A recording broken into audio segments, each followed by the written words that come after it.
I haven't mentioned it till now, but while I did read the 39 Clues as a child, I never did finish Cahills versus Vespers, much less remember as much. So I'm truly discovering a lot of this as if it were my first time.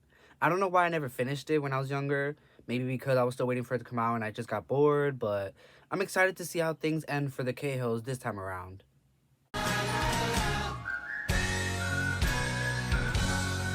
Hello, hi, I am Jan. Welcome to my channel where we discuss books, nostalgia, and the places where these things meet. This is an adult channel meant for adult viewers where I talk about my perspective as an adult reading these younger books that I read when I was a child. Now, let's get into this recap.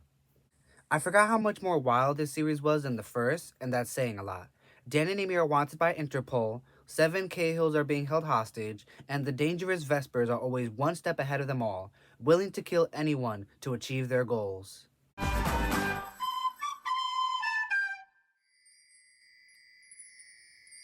Dan and Amy are waiting at a train station in Florence, Italy. There, they meet a girl named Vanessa Mallory who is a bit lost and heading to Switzerland as well. They help her with their instruments and board the train to Lucerne. As the train is leaving, they narrowly avoid the eyes of a detective. Once they cross the border into Switzerland, they get a text message from Vesper One. He wants them to steal the Diverga world map, which was last seen in Lucerne at an auction house. Amy says they need to go there to check their records. Amy notes to Dan that Vanessa blew her cover when she got North and South Carolina mixed up.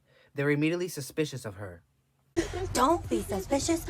The hostages are trying to make sure that they hold on to their sanity, so Reagan Holt starts them on an exercise regimen, help keep their bodies in shape as well as keep their minds sharp. Back with the Cahills, to avoid the detective and Vanessa, the kids hide out amongst the luggage car. There, Dan decides they need to hide out inside of a luggage bag until they can get off on the next stop. They're successful in doing so and quickly cross the tracks to get on a separate train to Lucerne. They get an update from Sinead, Ian, and Evan at the command center. They've identified Vesper 6, Cheyenne, Wyoming, twin sister to Casper, Wyoming, who is still alive. Dan recognizes her as Vanessa, but that's not all. They've also learned the Vesper phone has a built-in tracking device. Ian helps them learn to turn it off and on, as to not raise suspicions. With the detective, who is introduced as Milos Vanek, and his partner Luna Amato, they discuss how the Cahills could have went to Zurich, but Milo has a nagging feeling about Lucerne first. With Dan and Amy, Ian helps them shop for clothes to disguise themselves as rich people before going to the auction house. Once there, they sneak into the offices to comb the records for the Diverger archives, but they're written in German. Ian helps them to translate them. Good for Ian for helping so much. That's for Patrick! They find a list of 4 possible leads: Otto Hummel, Jane Sperling, Marcel Maubert, and Reginald Tonley. But they can't stay long as the auction house was just updated about Interpol's Most Wanted. As they're making their exit, Ian updates them about the leads being potential buyers. They create a diversion to escape by hiding a sensor on a rich woman as they slip out unnoticed in the commotion after the alarm goes off. Vesper One threatens Vesper 6 for her failure in losing Dan and Amy, thinking over his world domination plans. World domination! With Vesper 6, Cheyenne runs into her brother Casper in Lucerne. She has an idea on how to get on Vesper One's good side by finding the Diverga first. You sure about that? You sure about that? With Amy and Dan, they have to quickly ditch their personal driver when they notice that he's getting suspicious of them. Don't be suspicious. They are able to get away but are tailed by a blue sedan. They try to lose their pursuers in a crowd of tourists. Dan attacks the pursuer before he can identify him as William McIntyre and throws their lawyer into the river. He was trying to find them to deliver a message, telling them they can hide out in Basel, Switzerland. He also reminds them to reach out to other Cahills for help and gives them a wristwatch GPS. Back in Attleboro with Evan and Sinead, they have a little heart-to-heart moment, nerd bonding if you will. They've all been working on identifying the Vesper Council of 6, even setting up a conspiracy board. At a safe house in Basel, Dan awakens momentarily disoriented to his surroundings. The comm center briefs them on the possible leads. 2 are dead. Otto was killed with the Germans during World War II, and Jane Sperling may have known Otto Hummel. After the call, Amy tells Dan they need to focus on what was going on around the Diverga when it disappeared. They consider how World War II was gearing up in the 1930s and that Jane Sperling was Jewish during a dangerous time to be so in Germany. Dan steps out to collect more serum ingredients behind Amy's back, unbeknownst to him that Vesper 2 is spying on him the whole time. While Amy is doing more research, she learns that Jane was a spy for the OSS and Herr Hummel wasn't just part of Hitler's party, but also helped in looting of art and treasures across Europe. She read about Hummel's body being found at Neuschwanstein Castle, famous site built by King Ludwig II, often called the Mad King. According to records, Hummel may have been assassinated by a spy, codename Sparrow. As Amy contacts Attleboro for help, Dan walks in. Ian tells Amy Sparrow is Sperling in German. They confirm it with their Cahill connection, and Sinead chimes in to tell them that the castle is a Janus stronghold and send her schematics. Jonah and Hamilton are again sent as backup. My favorite boys are back in action.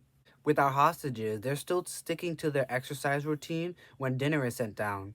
That's when they notice it's in a ceramic dish, the Vespers' first mistake, and have Nellie accidentally drop it and break it. They hide a piece away. Now they have a weapon. Hamilton and Jonah arrive in Munich and begin their drive to Neuschwanstein Castle. On the way, they give a ride to a model. Jonah tries to flirt to no success. Amy and Dan are still waiting for them at the castle, and when they don't show up, they decide to head inside without them. Back with our boys, they've come to the conclusion after getting lost that the girl is actually Cheyenne, Wyoming.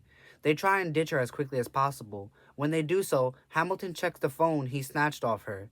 There's a message about G is in the picture, could need removal, and then the phone is white. With Amy and Dan, they're getting a tour of the castle when they slip away to get to the secret tunnels. Secret tunnel! Secret tunnel! There, Amy uncovers a notebook from Jane with the code inside. As they go to make their exit, who else shows up but Casper Wyoming, and he's got a knife. He's got a spoon! With Jonah and Hamilton on their drive back to Neuschwanstein Castle, they realize the brakes on their car don't work and frantically begin maneuvers to try and slow the car down. Their only shot being a road leading up the mountain. They're able to safely crash the car and are picked up by a minibus when Jonah is recognized by fans. With the Cahills, Casper is making threats before Dan springs an attack, Amy follows up with a kick, and Dan follows up again with another hit to Casper, and they're able to make a run for it. They run into Jonah serenading fans, and are able to use the crowd to scare off Casper, for now. In the minibus, they're updated on the code by their friends in Attleboro. They learn that a manuscript by Johannes Kepler was stolen by the Germans, Mysterium Cosmographicum, and were repatriated after the war back to Prague. In Prague, at the Library of Philosophy and Cosmology, Dan and Amy are denied access to the manuscript. That is until Dan says they're students of Dr. Mark Rosenblum, Atticus and Jake's father, and a world-famous archaeologist. They're still not let in without a letter of recommendation and head back to their hotel. Their room is not ready yet, so they're sitting in a cafe when their Interpol agent Milos shows up looking for them, and they quickly make their escape out the back. Sinead pulls up Cheyenne, Wyoming's last known location when she receives her phone and updates Dan and Amy. They're told to head to Kutna Hora. Kutna Hora. Kutna Hora. Kutna Hora. Kutna Hora. Kutna Hora. Back in Rome, Atticus and Jake get a call looking for their dad from the librarian in Prague. Jake wants to call Interpol immediately, but Atticus thinks it may be connected to his mother. Her last words were to follow the Sparrow to the Mad King's castle, as well as making him a guardian, whatever that means. Atticus convinces his brother not to call and instead to go to Prague. At Kutna Hora, Dan and Amy travel to All Saints Church, also known as the Church of Bones. Sinead calls and says the text to Cheyenne came from under the church, so the Cahills go to look for the secret room. There they're able to collect data on a report to Vesper One. Dan also sees the initials AJT. As they leave, Dan tells Amy that their father must have been a Vesper. Outside, they get into an argument, Amy not believing Dan and Dan insisting their father was and maybe still is a Vesper. They're interrupted by a new message from Vesper One, along with a photo of the hostages. Amy has Sinead set up a meeting with Erasmus, who tells them flat out that their father was a Vesper. With Hamilton and Jonah, they've confronted by Luna Amato, who has a message for Dan and Amy that they know they have the manuscript and offers mercy if they come to her before Milos Van Eck catches up with them. Erasmus tells Amy and Dan about how their dad was part of the Vespers, but renounced it when he learned how messed up they are. The next day, they're given academic credentials courtesy of the Lucian branch and rush over to the library, where they run into Jake and Atticus. When Jake goes to snatch Amy's backpack, out falls a picture of Jane Sperling. Atticus asks what they're doing with the picture of his great-grandmother. Atticus tells Dan and Amy about his mother's last words to him, explaining how there was a family of madrigals who protected a ring from a dragon named Vesper. They tell him they're looking for the Diverga, and it may have been hidden with Kepler's manuscript by Jane. Jake is being a jerk the entire time. They're able to convince the Rosenblums to join them as they're led into a room to view the Mysterium Cosmographicum. Jake distracts the librarian as the rest of them search the book, finding something hidden inside the end paper. Cut to Cheyenne and Casper. She's also in the library. They decide to set the building on fire to steal the manuscript and get rid of the Cahills. They're kind of going rogue here. They hope that their antics will allow them to rise up in the Vesper ranks. You sure about that? Back with our heroes, they find another note from Jane Sperling, as well as the Diverga Mappa Mundi. And then the fire alarm goes off as they try to hide the map to steal it. That's when Amy spots the Wyomings in the crowd. Atticus goes to get his brother, and the door locks Amy and Dan into the room, the Hallen gas suppression system activating, depleting the room of oxygen. Dan hacks into the security system to try and contact Evan to break them out. Atticus and Jake were ambushed by the Wyomings, Atticus being held back by Cheyenne and Casper having knocked out Jake, who awoke outside the building. Amy and Dan finally escape and are checked over by medical technicians. Cheyenne and Casper make a quick exit stage left. In Rome, Mr. McIntyre has time to recognize his attacker before they inject him with an unknown substance. Back with the Cahills and the Rosenblums, they head back to the Rosenblums' place, Amy taking note of how much Jake cares and how responsible he is. Once settled in, they reveal they stole the map and Jake is in shock. Surprise, surprise. Surprise, surprise. Atticus reveals to Dan and Amy that he is a guardian, finally understanding his mother's words to him. In return, the Cahills brief them on what's been going on and the danger they're now in. Together they look at Il Milione, the map, and Jane's notes to decipher more, finding clues to a city of stars, as well as more about the Guardians and their duty to protect the world. Dan awakens and has a revelation. He learns that the clue is pointing towards Samarkand, specifically Ulugh-Beg's observatory.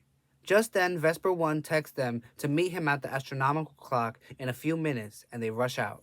When they get there, they go to make the drop, and just then, Atticus shows up, having followed them. He's immediately kidnapped by Casper and Cheyenne in a bakery truck. Dan tries to help, but is elbowed, and Amy drops her backpack to help. The Diverga and Il Milione are taken from Amy's backpack as the Wyomings drive away with Atticus. Just then, Jake shows up, and all Amy can do is say that she's sorry. In Rome, Erasmus is the one to find Mr. McIntyre's body. He tries to stomach his grief for now as he investigates the scene and finds Mr. McIntyre's last note, which is a list of cities and things like Guardian and Pompeii written on there. Back with Amy and Dan, Dan is bereft with grief, and he gets a text message from someone he believes to be his father, Arthur Josiah Trent.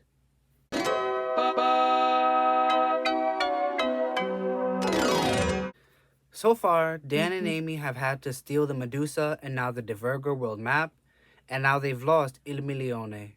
What could the Vespers possibly want with all these things?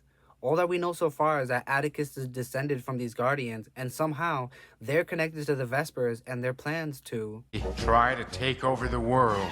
But how could they possibly achieve something like this? What lies at the end of this convoluted treasure hunt?